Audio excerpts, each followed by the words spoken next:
What's one promise a loved one broke that you'll never forget? I'm standing outside the auditorium in my cap and gown, about to walk across the stage to get my college diploma, and I'm scanning the crowd for my dad's face because he promised me 4 years ago when I left for school that he'd be there no matter what. And my phone buzzes with a text that just says, "Sorry kiddo, got stuck at work, congratulations though." And I have to bite my lip so hard it bleeds to stop myself from crying in front of 300 people. The thing is, this wasn't just any graduation because I'm the first person in my entire family to finish college.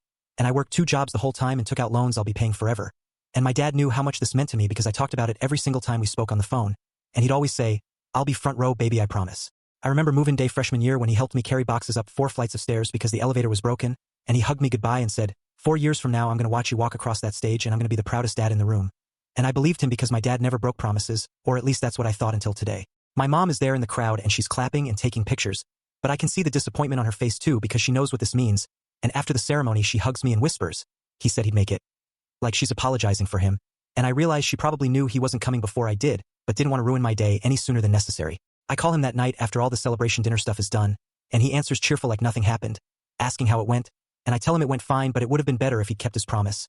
And there's this long silence before he says, "You know how demanding my job is." And something inside me just breaks because his job has always been more important than me, but I kept hoping one day I'd finally matter enough. He tries to make it up to me later by sending flowers and offering to take me to dinner, but I tell him no thanks because I learned something important that day, which is that broken promises don't get fixed with gifts, they get remembered forever, and some disappointments change the way you see people and you can't ever go back to trusting them the same way again.